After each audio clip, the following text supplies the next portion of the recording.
नमस्कार मित्रमैत्रिणींनो, तुमचं स्वागत आहे आपल्या नवीन एका व्हिडिओमध्ये. आपण चांगले तर जग चांगले ही थोड्या मोठ्यांची शिकवण आपण अंमलात आणतो. परंतु बऱ्याचदा अनुभव असा येतो की आपण कितीही चांगले वागा पण लोक आपल्याशी वाईटच वागतात. असे का होते हा प्रश्न आपल्या सर्वांना पडत असतो आणि चांगुलपणावरचा आपला विश्वास उडायला लागतो. त्यावर अतिशय छान उत्तर एका साधू महाराजांनी दिले आहे. मग चला तर जाणून घेऊया. आणि असेच नवनवीन व्हिडिओ पाहायला आवडत असतील तर चॅनलला जरूर सबस्क्राईब करा. चला सुरू करूया आजच्या व्हिडिओला. एका गावातला एक तरुण अतिशय साधा भोळा आणि प्रेमळ होता. कुणी कसेही वागू पण त्याने आपला चांगुलपणा कधीच सोडला नव्हता.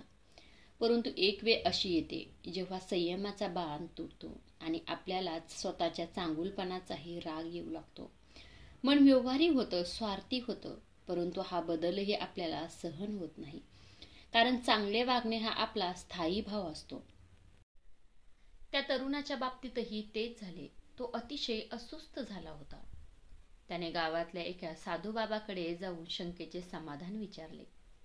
साधू महाराजांनी त्यांनी आपल्या सदऱ्याच्या खिशातून एक अंगठी काढली आणि म्हणाले, पुढच्या आठवड्याभरात ही अंगठी तू तुझ्याजवळच ठेव आणि त्याची किंमत किती मिळू शकेल याचा शोध घे. फक्त काही केल्या ही अंगठी विकू नकोस. प्रश्न आणि उत्तर याचा परस्पर काही संबंध नसताना देखील साधू महाराजांनी दिलेलं काम पाहून तरुण जरा निराश झाला होता. परंतु त्याने दिलेले काम पूर्ण करायचे ठरवले होते. तो एका व्यापाऱ्याजवळ गेला. त्याला अंगठी दाखवली. तो त्या अंगठीचे 1000 रुपये देईल असं म्हणाला. तरुण मुलगा दुसऱ्या व्यापाऱ्याकडे गेला. त्या व्यापाऱ्याने 10,000ची बोली लावली. तिथून तो एका सोनाराकडे गेला. सोनाराने अंगठी नीट पाहितली आणि म्हणाला, 1,00,000 रुपये देतो, पण ही अंगठी मलाच विक. तो तरुण मुलगा मात्र इथं गोंधळला होता. तिथून तो एका जवाहिराकडे गेला. त्याने मोल ठरवायला वेळ लावला, पण त्याने जे उत्तर दिले ते ऐकून तरुण मुलगा चक्रावलाच होता. जवाहीर म्हणाला, माझी सगळी संपत्ती देऊ गेली तरी ह्या अंगठीचे मोल मला फेडता येणार नाही. हे ऐकून गोंधळलेला तरुण साधू महाराजाकडे परत आला. त्याने सगळी हकीकत सांगितली.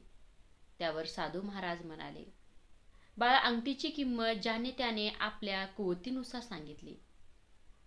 जो खरा रत्न बारके होता त्याने ही अंगठी अमूल्य आहे असं सांगितलं.